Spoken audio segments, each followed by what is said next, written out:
अस्सलाम वालेकुम student, this video is for class 10। ये वीडियो पार्ट 4 है वीडियो का।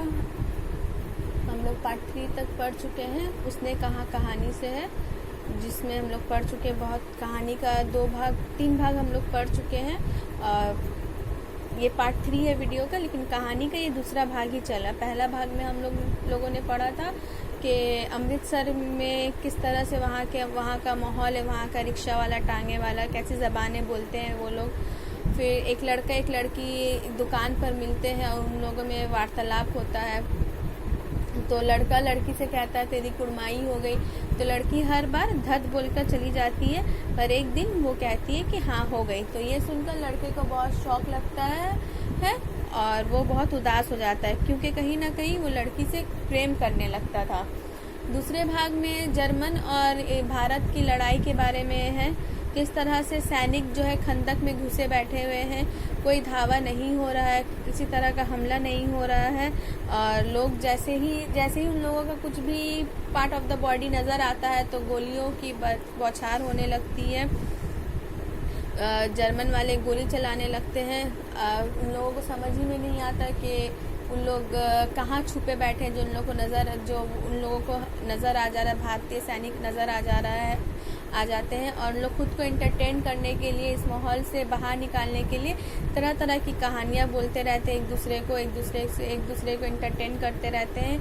और वहाँ पे इतनी सर्दी थी कि उनका सर्दी ऐसा लगता था कि सर्दी उनके हड्डियों तक घुस गया है। उन लोग सोच रहे थे कि अगर एक बार धावा बोल दिया जाए, एक बार लड़ाई हो जाए तो बॉडी में उन लोगों का गर्मी आ जाएगा। पर उन लोग का जो जनरल साहब थे, उन लोगों ने मना कर दिया था कि हमला नहीं करना है। तो जनरल का कमांडर का कमांड मानना ही पड़ता है सैनिकों को। तो ये सब कुछ हम लोग आगे के 3 पार्ट में पढ़ चुके हैं। ये कहानी का ये पार्ट 4 है। उसने कहा कहानी का पार्ट 4 है। इसमें हम लोग आगे पढ़ेंगे कि क्या होता है। डरो, मेरा डर मत करो, मैं तो बबूले के खड्डे के किनारे मरूंगा। भाई कीरत सिंह की गोद पर मेरा और मेरे हाथ से लगाए हुए आंगन के आम के पेड़ की छाया होगी।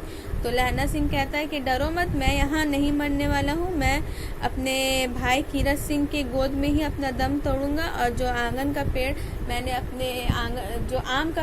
अपने आंगन में लगाया है, वहीं पे ही मेरी मौत होगी।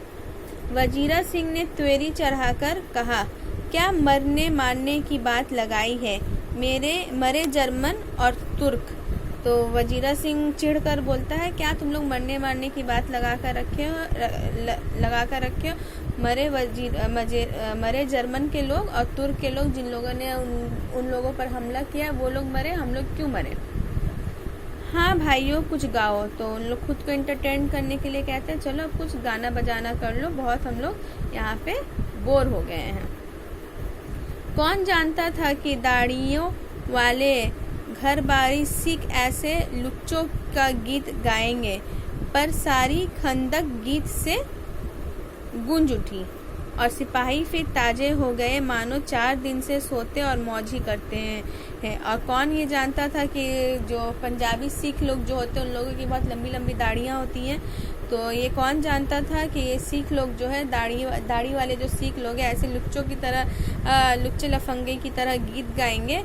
पर जब उन लोग गीत गाना शुरू करते हैं तो सारी खंदक जो है गीत से गूंज उठती है और सिपाही फिर से रिफ्रेश हो जाते हैं। ऐसा लगता है कि मानो 4 दिन से सोते ही हैं और मौज ही करते आ रहे हैं। ठीक है, ये कहानी का दूसरा भाग है। ठीक है, यहाँ पे दूसरा भाग खत्म हो रहा है कहानी का। पहला भाग में अमृतसर के बारे में था, वहाँ के लोगों के बारे में, और एक लड़का एक लड़की के बारे में था। दूसरे भाग में कि किस तरह से लड़ाई का माहौल हो चुका है, उस बारे में है। अब हम लोग कहानी का तीसरा भाग पढ़ेंगे। दोपहर रात बीत गई, अंधेरा है, सन्नाटा छाया हुआ है। बोधा सिंह खाली बिस्कुट के 3 टीनों पर अपने दोनों कंबल बिछाकर, और लहना सिंह के 2 कंबल और 2 बैरन कोट ओढ़कर सो रहा है। लहना सिंह पहरे पर खड़ा हुआ है, एक आंख खाई के मुंह पर और एक बोधा सिंह के दुबले शरीर पर। बोधा सिंह कराहा। दोपहर, रात बीत चुकी है, रात का 2 हिस्सा बीत चुका है। अंधेरा, चारों तरफ अंधेरा है, सन्नाटा भी हो चुका है।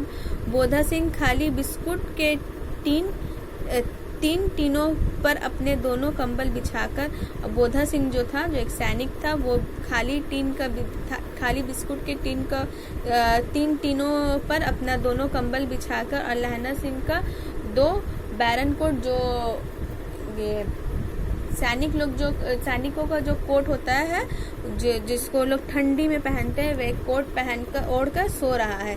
लहना सिंह पहरे पर खड़ा है। लहना सिंह खंडक का पहरा दे रहा है। एक आंख उसकी खाई पर है, एक खाई के मुंह पर है, एक आंख उसकी खाई के जहाँ से एंट्री पॉइंट है वहाँ से है, और एक बोधा सिंह के दुबले शरीर पर है। बोधा सिंह करहा रहा है, वो बीमार है और वो करहा रहा है। क्या बोधा भाई, क्या है, पानी पिला दो, पानी पिला दो। तो वो बोधा सिंह को कहता है कि क्या बोधा भाई, क्या हाल है। तो बोधा सिंह कहता है पानी पिला दो। लहना सिंह ने कटोरा उसके मुंह से लगाकर, कहो कैसे हो। तो लहना सिंह कटोरा में पानी लेकर उसके मुंह में देता है पानी, और पूछता है उससे उसका हालचाल पूछता है कि कहो तुम कैसे हो। पानी पीकर बोधा बोला, कपकपी छूट रही है, रोम रोम में तार दौड़ रहे हैं, दांत बज रहे हैं। और वो पानी पीकर बोलता है कि उसको बहुत ठंड लग रही, ठंड से वो कपकपा रहा है, रोम रोम में उसका जो है तार की तरह, ठंड से रोम रोम उसका तार की तरह दौड़ रहा है, और दांत जो है उसके बज रहे, उसके जो दांत है ठंड के कारण बज रही। ज्यादा सर्दी होती तो दांत बजता है ना, कैटरिंग करता है, तो उसी तरह से बहुत सर्दी थी तो उसके भी दांत सर्दी के कारण बज रहे थे। अच्छा, मेरी जर्सी पहन लो, और तुम। तो लहना सिंह कहता है तुम मेरी जर्सी पहन लो। तो बोधा कहता है और तुम। मेरे पास सिगड़ी है, मुझे गर्मी लगती है, पसीना आ रहा है। तो वो कहता है कि मेरे पास सिगड़ी है, सिगड़ी के सहारे मैं रह लूंगा, और मुझे तो बहुत गर्मी भी लगती है, और मुझे देखो पसीना भी आ रहा है। ना, मैं नहीं पहनता, 4 दिन से तुम मेरे लिए।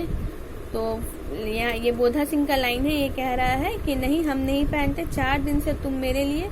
वो वहाँ पे ये जो डैश है यहाँ पे लहना सिंह उसको रोक देता है, रोककर अब वो कहने लगता है, हाँ याद आई, मेरे पास दूसरी गरम जर्सी है, आज सवेरे ही आई है, विलायत से मेमे बुन बुन कर भेज रही है।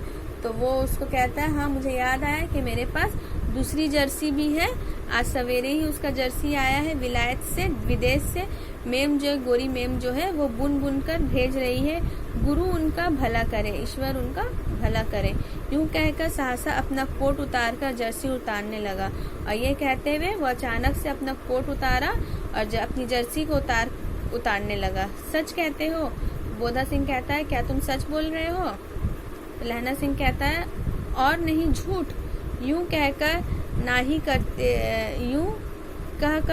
ना ही करते बोधा को उसने जबरदस्ती जर्सी पहना दी और अपना खाकी कोट और जीन का कुर्ता भर पहनकर पहरे पर आ खड़ा हुआ। मेम की जर्सी की कथा केवल कथा थी, तो वो उसको बहलाने के लिए, ताकि वो उसका जर्सी पहन ले, वो उसे कहता है कि और नहीं तो क्या मैं झूठ तुमसे बोल रहा हूँ। ये कहकर उसने जबरदस्ती अपनी जर्सी जो है उतार कर बोधा सिंह को पहना देता है और अपना खाकी कोट और जीन का कुर्ता पहनकर पहरे पर आकर खड़ा हो जाता है। जो खंडक की खाई के मुंह पर वो पहरा दे रहा था, एंट्री पॉइंट पर जो पहरा दे रहा था, वहां पर आकर वो वापस से खड़ा हो जाता है। मेम की जर्सी की कथा केवल कथा थी, और मेम की जर्सी की जो बात जो कह रहा था वो जर्सी के बारे में कि मेम विलायत से मेम लोग जर्सी बुन बुन कर भेज रही है, तो ये सिर्फ एक कहानी था, इसमें कोई रियलिटी नहीं था। वो झूठ बोलता है ताकि बोधा सिंह वो कपड़ा पहन ले, उसकी जर्सी जो है वो पहन ले। आधा घंटा बीता, इतने में खाई के मुंह से आवाज आई, सूबेदार हजारा सिंह। और आधा घंटा बीत जाता है और इतने में खाई के मुंह पर से आवाज आती है, सूबेदार हजारा सिंह। हजारा सिंह को जो उन लोग के सूबेदार था, जनरल था, वो उसको कोई आवाज देता है हजारा सिंह करके, ठीक है। कौन साहब? हुकुम हुजूर, कहकर सूबेदार तन का फौजी सलाम करके सामने हुआ और बोलता कौन? साहब मतलब कमांडर आए हैं, तो वो हुकुम हुजूर कहता है, कहकर सूबेदार जो है तन का, ऐसे फौजी लोग एकदम स्ट्रेट होकर तन का जैसे सलाम करते हैं, वैसे ही वो भी तन का सलाम करने लगा। ठीक है, इस वीडियो में इतना ही, आगे की वीडियो में हम लोग आगे पढ़ेंगे। ठीक है, अल्लाह हाफिज।